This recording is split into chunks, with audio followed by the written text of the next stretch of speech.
दोस्तों, Uttar Pradesh school merger plan को लेकर के हाईकोर्ट का फाइनल जजमेंट कल की डेट में 7 जुलाई को रिलीज कर दिया गया है। इस वीडियो के माध्यम से हम हाईकोर्ट के उस ऑर्डर को समझने का प्रयास करेंगे। क्या बेस पॉइंट्स थे, किसके बेस पर ये केसेस को लड़ा गया, फाइनल जजमेंट किस बेस पर दिया गया, और साथ में समझेंगे दोस्तों किसके पक्ष में ये निर्णय दिया गया है। अंत तक जुड़े रहिएगा। मेरा नाम है अभिषेक और आप देख रहे हैं अभिषेक ऑफिशियल यूट्यूब चैनल, और चैनल पर पहली बार विजिट कर रहे हो तो प्लीज़ सब्सक्राइब कीजिएगा। तो दोस्तों, हमेशा की तरह शुरू से शुरू करते हैं। दोस्तों, ये मामला आपका स्टार्ट होता है 16 जून से, जब गवर्नमेंट का ऑर्डर रिलीज होता है स्कूल की पेयरिंग को लेकर के, और इसी के अगेंस्ट में कह सकते हैं केस को फाइल किया जाता है उत्तर प्रदेश हाई कोर्ट में। ये दो केस फाइल होते हैं डबल बेंच और सिंगल बेंच में, जहाँ पे सरकार के जो वकील हैं उनके अपील के बाद डबल बेंच के केस को भी सिंगल बेंच में ट्रांसफ़र कर दिया जाता है और दोनों केस की सुनवाई सिंगल बेंच में होती है। एंड देन दोस्तों, कोर्ट नंबर 7 में ऑनरेबल जो जस्टिस हैं पंकज भाटिया, उनके प्रेजेंस में इस केस की सुनवाई होती है। ये केस की सुनवाई 3 जुलाई और 4 जुलाई को कंटिन्यू की जाती है, जहाँ पे 4 जुलाई को ऑर्डर रिलीज किया जाता है, जहाँ पे अगर बात करें जो जजमेंट है उसको रिजर्व किया जाता है 4 जुलाई को, और मंडे की डेट यानी कल 7 जुलाई की डेट दी जाती है, जहाँ पे ऑर्डर या जजमेंट को फाइनली उसको डिस्क्लोज किया जाएगा। तो दोस्तों, आप देख सकते हैं कोर्ट नंबर 7 की तरफ से ये जो आपको दिख रहा है आपके स्क्रीन पर, ये ऑर्डर आपका रिलीज होता है 4 जुलाई को, जहाँ पे जजमेंट को रिजर्व किया जाता है। और ये जो आप ऑर्डर देख रहे हैं ये 7 जुलाई कल की डेट में, जहाँ पे ऑर्डर को लिस्ट कर लिया जाता है, और देन दोस्तों कल की डेट में फाइनली इस ऑर्डर को प्रोनाउंस किया जाता है, डिस्क्लोज किया जाता है। अब दोस्तों, समझने का प्रयास करते हैं कि क्या किस पॉइंट्स को बेस बनाते हुए इस फाइनल केस का जो कह सकते हैं इस फाइनल केस की जो सुनवाई हुई है किन पॉइंट्स को बेस बनाया गया था। तो दोस्तों, यहाँ पे 3 पॉइंट्स बनाए गए थे। पहला जो आरटी एक्ट पर, इस पर ढेर सारी बहस हुई है। दूसरा आर्टिकल 21 को लेकर के, और थर्ड जो यहाँ पे पॉइंट था वो न्यू एजुकेशन पॉलिसी 2020 को लेकर के था। यहाँ पे दोस्तों जो पहला और दूसरा पॉइंट है आरटी एक्ट 2009 पहला पॉइंट, और आर्टिकल 21A, ये दोनों जो पॉइंट्स हैं, आपका आरटी एक्ट जो है वो संवैधानिक यानी कह सकते बिंदु है। वहीं अगर आर्टिकल 21 की भी बात करें तो ये भी संवैधानिक बिंदु है जो फंडामेंटल राइट से रिलेटेड है। और दोस्तों जो थर्ड पॉइंट है वो आपका पॉलिसी है, न्यू एजुकेशन पॉलिसी है 2020, ये कोई संवैधानिक कह सकते हैं पॉइंट नहीं है। लेकिन दोस्तों जो शॉकिंग जो अपडेट है, यानी जो शॉकिंग बात ये है कि जो फाइनल जजमेंट दिया गया है वो न्यू एजुकेशन पॉलिसी को लेकर के दिया गया है, न कि आरटी एक्ट को लेकर के और न ही आर्टिकल 21 को लेकर के। दोस्तों 4 जुलाई को जो फाइनल आपकी जजमेंट होती है, हियरिंग होती है, उस हियरिंग में 4 जुलाई की हियरिंग में यहाँ पे जो फेवर था, जो पॉजिटिव रिस्पांस था, वो कहीं ना कहीं शिक्षकों यानी टीचर के फेवर में था और स्टूडेंट के फेवर में था। गवर्नमेंट यहाँ पे फंसती हुई नज़र आ रही थी। लेकिन दोस्तों फाइनल जो जजमेंट आया है वो बहुत ज़्यादा शॉकिंग है कि एक तरह से पॉजिटिव रिस्पांस था हियरिंग में स्टूडेंट्स और टीचर को लेकर के। स्कूल मर्जर प्लान को वहाँ पे स्टिक करने तक की बात हाई कोर्ट ने कर दी थी। लेकिन दोस्तों जो फाइनल जो जजमेंट आया है वो आपका गवर्नमेंट के पक्ष में आ रखा है। ये चीज़ें कितनी जल्दी बदल गई वो समझने से परे है। दोस्तों इन तीनों पॉइंट्स को डिटेल में समझते हैं, उसके बाद हम फाइनल जजमेंट की तरफ बढ़ेंगे। क्या कुछ हाई कोर्ट का फाइनल जजमेंट है, जो इंपॉर्टेंट पॉइंट्स हैं उसको फिर बात करेंगे।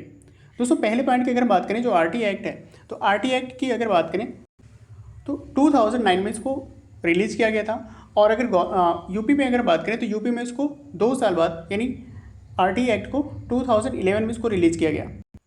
और दोस्तों अगर हम आरटी एक्ट की बात करें तो आरटी एक्ट सीधा सीधा कहता है कि जनसंख्या के बेस पर, यानी 300 की संख्या होगी और वहाँ पे एक स्कूल वहाँ पे ओपन किए जाएंगे। पहले पॉइंट वहाँ पे ये मेंशन किया गया है, और दूसरा जो पॉइंट है 1 किलोमीटर के डिस्टेंस में स्कूल होने चाहिए। तो इन दोनों की बातें की गई और ये पॉइंट्स आपके हियरिंग में भी इसका यूज़ किया गया था। वहीं दोस्तों अगर हम आर्टिकल 21 की बात करें, 21A की बात करें, तो ये 6 से 14 वर्ष के सभी बच्चों को निःशुल्क और अनिवार्य शिक्षा प्रदान करने का ये मौलिक अधिकार बच्चों को देता है। इस पर डिस्कशन हुआ दोस्तों। और अगर थर्ड पॉइंट की बात करें तो न्यू एजुकेशन पॉलिसी जो भी हाल फिलहाल में इसको गवर्नमेंट की तरफ से लाया गया, और इस पर अभी भी प्रॉपर कंसर्न नहीं है, सभी स्टेट्स में भी इसको अच्छे तरीके से फॉलो नहीं किया गया। जहाँ ज़रूरत पड़ती है वहाँ गवर्नमेंट इसको फॉलो करता है, और जहाँ पे ज़रूरत नहीं पड़ती है ये फिर निराधार रहता है। तो वही दोस्तों अगर हम ऑनरेबल जस्टिस जी के ऑर्डर की बात करें, यानी जो फाइनल डिसीजन है हाई कोर्ट की तरफ से, वहाँ पे दोस्तों बात करें तो जो पहला पॉइंट दूसरा पॉइंट है जिसका हमने अभी बात किया कि 300 जनसंख्या पर 1 किलोमीटर डिस्टेंस पर स्कूल होने चाहिए, इसका भी कोई वायलेशन नहीं हो रहा है। और आर्टिकल 21 की भी बात करें तो इसका भी कोई वायलेशन नहीं हो रहा है अकॉर्डिंग टू हाई कोर्ट। तो हाई कोर्ट ने इन सभी बातों को निराधार बताते हुए गवर्नमेंट की फेवर में उन्होंने पक्ष में फैसला दिया है। वहीं अगर बात करें तो जो गवर्नमेंट ने जो फेवर दिया है एनईपी को लेकर के, उन्होंने ओवरऑल डेटा भी शेयर किया कि 28% ऐसे परिषदीय स्कूल हैं पूरे इंडिया में जहाँ पे बच्चों की जो नामांकन संख्या है वो 30 या उससे कम है।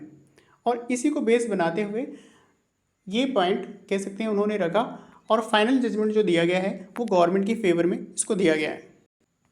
तो दोस्तों इन सभी बातों को फेवर में लेते हुए फाइनल हाईकोर्ट का जो ऑर्डर है वो 34 पेज में इसको रिलीज किया गया है। पेज बहुत लंबा है, तो जो इम्पोर्टेंट जो ऑर्डर है, जो पॉइंट्स हैं, उसी को हम समझने का प्रयास करेंगे।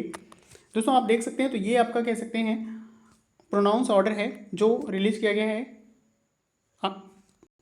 ऑनरेबल जस्टिस पंकज भाटिया जी के द्वारा।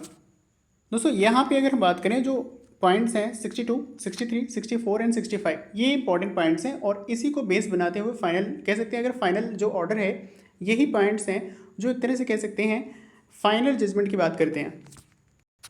तो दोस्तों अगर हम 62 पॉइंट्स की अगर हम बात करें यहाँ पे, तो इस ऑर्डर में 62 पॉइंट में रिलीज किया गया है, बताया गया है कि राष्ट्रीय शिक्षा नीति में 2020 में एक बात जोड़ना अति आवश्यक है, इट इज़ इसेंशियल, यहाँ पे जिसमें विद्यालय की पेयरिंग की बात को लेकर के यानी मुद्दे भी शामिल हों, ऐसा हाईकोर्ट का जजमेंट है। वहीं दोस्तों अगर बात करें तो इसमें कोई न्यायिक हस्तक्षेप नहीं होना चाहिए, ऐसा उन्होंने कहा है। और साथ में उन्होंने ये भी कहा है कि जो आर्टिकल 21A है इसका यहाँ पे कोई वायलेशन नहीं हो रहा है, तो यानी सीधा सीधा कोर्ट फेवर कर रहा है गवर्नमेंट का।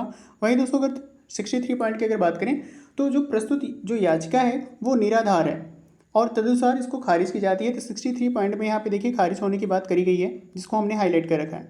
वहीं दोस्तों अगर 64 पॉइंट की अगर हम यहाँ पे बात करें तो राज्य सरकार पर जो उत्तरदायित्व डाला गया है वह उसका निष्ठा से पूरा उसको निभाया जाना चाहिए और राज्य सरकार यह सुनिश्चित करे कि बच्चों की और मतलब यहाँ पे ये बातें करी गई है कि no child is left out because of any action taken by the state. यानी दोस्तों यहाँ पे बोला गया है कि राज्य सरकार बाध्य है कि कोई भी बच्चा शिक्षा से वंचित ना रहे।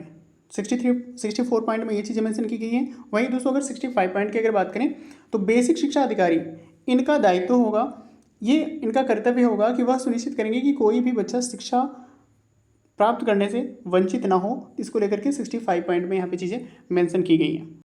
तो देख सकते हैं दोस्तों ऑर्डर जो डेट है और आपका पंकज भाटिया जो ऑनरेबल जस्टिस हैं उनके द्वारा ये फेवर गवर्नमेंट की फेवर में इस जजमेंट को दिया गया।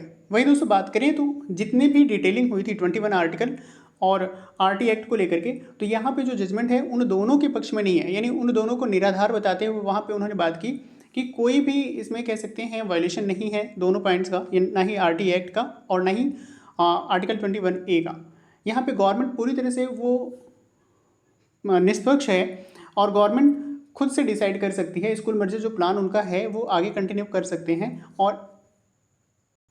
और जो भी ज़रूरत की चीज़ें होंगी वो उसको मुहैया कराएंगे। तो आप देख सकते हैं ये फाइनल जजमेंट था हाईकोर्ट का और हाईकोर्ट कहीं ना कहीं गवर्नमेंट के पक्ष में फैसला देती है। हालांकि दोस्तों अगर हम बात करें तो ये जो हाईकोर्ट का डिसीजन है वो अभी सिंगल बेंच का है, यानी अभी भी कुछ पॉसिबिलिटीज़ बची हैं कि डबल बेंच और सुप्रीम कोर्ट का भी सहारा लिया जाए।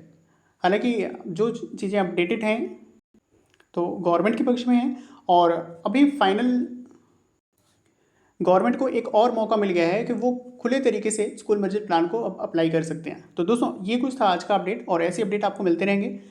चैनल को सब्सक्राइब कीजिएगा। मिलते हैं नेक्स्ट वीडियो में, ऐसे इन्फॉर्मेटिव वीडियोस आते रहेंगे। तो मिलते हैं नेक्स्ट वीडियो में, तब तक के लिए नमस्कार।